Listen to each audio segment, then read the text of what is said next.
Boa tarde, Moreira Lopes. Boa tarde a você que nos acompanha. Falamos ao vivo da 6ª Delegacia Regional de Polícia Civil, com mais uma edição do Ronda 710.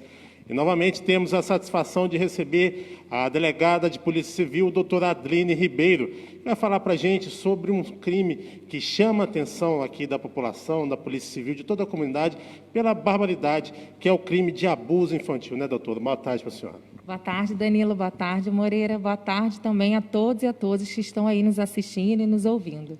Doutora, a gente começa falando como é que estão os índices de abuso infantil aqui na cidade. Tem crescido esse tipo de conduta aqui na região? Então, Danilo, a gente costuma falar o seguinte, que, na verdade, esses atos eles estavam sendo subnotificados. O que isso significa dizer? Que as pessoas não estavam procurando a polícia para fazer o registro. Só que agora, devido às campanhas de incentivo, as pessoas estão sendo mais encorajadas a denunciar. E, com isso, realmente, nossos registros estão altos. Mas isso não significa dizer que houve um aumento, mas sim um encorajamento das pessoas para denunciar. E, com isso, óbvio, os números acabam sendo mais altos e maiores. Inclusive, no último dia 18, a Polícia Civil ela realizou a prisão de indivíduos que praticaram esse tipo de abuso infantil, né, doutor? Exatamente, Danilo. No último dia 18, nós prendemos 2 autores que foram condenados, ou seja, inquéritos policiais que foram iniciados aqui por investigações da Polícia Civil, concluídos, eles foram denunciados e, com isso, consequentemente condenados a uma prisão, sendo um deles a mais de 10 anos em regime fechado e o outro a 5 anos de regime semiaberto. Doutora, normalmente esses tipos de crimes, eles são cometidos por pessoas próximas às vítimas? Isso, Danilo. Infelizmente, esses crimes são praticados, na maioria das vezes, por pais, padrastos, mães, irmãos, parentes próximos. Existe, inclusive, um dado do IBGE que indica que mais de 96% dos casos acontecem dentro do ambiente familiar, ou seja, dentro dos lares. É uma situação bem complicada. E quais as formas que a polícia tem buscado para diminuir esses números, doutora? Então, Danilo, nós estamos procurando fazer sempre campanhas de incentivo à denúncia, porque é dessa forma que as pessoas são responsabilizadas pelo crime que cometeram, Nós estamos concluindo cada vez mais inquéritos policiais. Pode parecer pouco, mas só no ano passado nós conseguimos concluir 20 casos de abuso sexual. Estamos efetuando essas prisões. Esses são alguns exemplos que a gente tem de atos que nós estamos tendo para evitar esse crime. Doutora, há excesso de internet na dinâmica familiar como consequência da pandemia, mas muitos pais e responsáveis não imaginam que esse seja um cenário também para abuso sexual. Exatamente, Danilo. Na verdade, a gente costuma dizer que a internet ela veio para facilitar muito a nossa vida. E realmente facilita, Otimiza muito o nosso tempo. Só que tem pessoas que estão se dedicando à internet, a esse crime de pedofilia, de abuso sexual, para chegarem em crianças e adolescentes inocentes.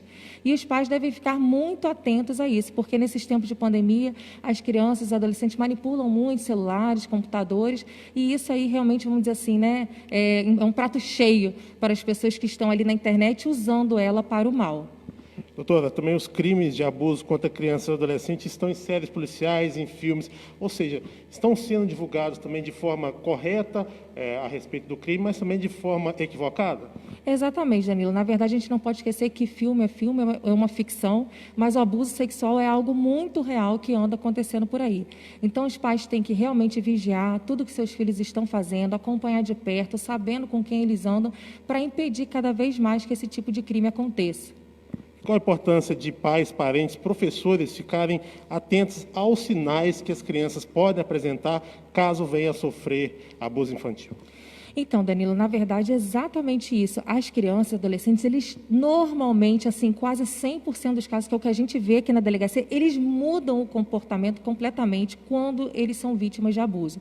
Então, pais, professores, aquelas pessoas que realmente tomam conta dessas vítimas, elas têm que ficar atentas a isso, porque elas apresentam, sim, um comportamento diferenciado, seja ficando mais triste, mais cabisbaixo, mais calado. Então, é função dessas pessoas, na verdade, é um dever que elas têm de observar esses sinais e a qualquer tempo procurar a polícia, seja através da Polícia Civil, da Polícia Militar, e relatar os fatos para que a gente possa realmente iniciar uma investigação. Além das pessoas, dos pais também notarem esses sinais, como a senhora falou, a criança fica mais quieta, fica mais na dela, também é importante estarem procurando profissionais ligados à saúde mental também dessas crianças, doutor. Exatamente, Danilo. O importante é que os pais conversem com essas crianças, procurem saber com quem que elas estão andando, porque através de um diálogo mais próximo entre pais e filhos é que a gente consegue, às vezes, tirar alguma coisa da criança. Tem que haver essa conexão para que os pais realmente consigam perceber. E para a gente finalizar aqui a nossa conversa, é sempre importante fazer a denúncia, né, através dos canais oficiais de denúncia, doutor. Exatamente. Temos aí a Polícia Civil, a Polícia Militar, o Disque 100, Conselho Tutelar, Ministério Público, e que não faltam órgãos querendo receber esse tipo de denúncia para que os fatos realmente sejam apurados e os autores responsabilizados. Obrigado mais uma vez, doutora Adriane, pela participação aqui no Ronda. A gente que agradece, estamos à disposição. É isso aí, Moreira. Portanto, você, pai ou responsável por uma criança que tenha sofrido abuso, não se cale, faça a denúncia, como a doutora Adriane bem frisou. É sempre importante estar procurando aqui a Polícia Civil ou as forças de segurança aqui de Manhuaçu para estar evitando esse tipo de conduta. Direto da 6ª Delegacia Regional, com mais uma edição do Ronda 710, repórter Danilo Alves.